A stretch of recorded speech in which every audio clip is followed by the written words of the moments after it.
2012 চনত আদিবাসী সংগঠনসমূহৰ বিদ্ৰোহী সংগঠনসমূহৰ লগত এটা আলাপ আলোচনাৰ পথ মুকলি কৰা হৈছিল।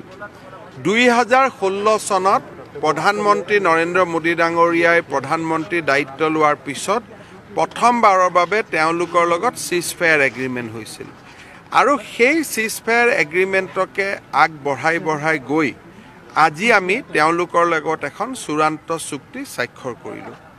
এই চুক্তি অনুসৰি তেওঁলোকৰ যিসকল বিদ্ৰোহী সদস্য আছে তেওঁলোকে আত্মসমৰ্পণ কৰিব আৰু অস্ত্ৰ শস্ত্ৰ চৰকাৰক জমা দিব। চৰকাৰে সমগ্ৰ অসমক ক্ষেত্ৰ হিচাপে লৈ এখন আদিবাসী কল্যাণ পৰিষদ গঠন কৰিব। আদিবাসী সম্প্ৰদায়ৰ লগত আগত যি সাম্প্ৰদায়িক সংঘৰ্ষ হৈছিল তাত ক্ষতিগ্ৰস্ত লোকক পুনৰ স্থাপনৰ ব্যৱস্থা কৰিব। আদিবাসী ভাষা সংস্কৃতিৰ প্ৰটেকশ্যন কৰা হ'ব আৰু প্ৰায় 1000 কোটি টকাৰ 500 কোটি ভাৰত চৰকাৰ 500 কোটি অসম চৰকাৰ এইখিনি মিলি আদিবাসী বহুল অঞ্চলবিলাকত উন্নয়নৰ কাম কৰা হ'ব। আমাৰ যি ডাইৰেক্টৰ অফ টি ৱেলফেয়াৰ আছিলে এতিয়াৰ পৰা তাক ডাইৰেক্টৰ অফ আদিবাসী এণ্ড টি ৱেলফেয়াৰ বুলি জনা যাব আৰু ইয়াত কেইবাটাও আৰু চুক্তিৰ দফা আছে।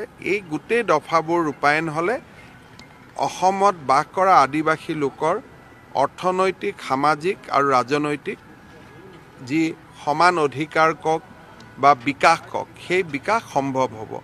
প্ৰধানমন্ত্ৰী নৰেন্দ্ৰ মোদী ডাঙৰীয়াৰ নেতৃত্বত অসমত বড়ো সমস্যা সমাধান হ'ল, তেওঁৰ আশীৰ্বাদত কাৰ্বি সমস্যা সমাধান হ'ল, আজি আদিবাসী সমস্যাও সমাধান হ'ল। আমি আশা কৰোঁ অনাগত দিনত ডিমাচা যি আমাৰ এখন শান্তি আলোচনা কৰিবলগীয়া আছে সেইও সমাধান হ'ব।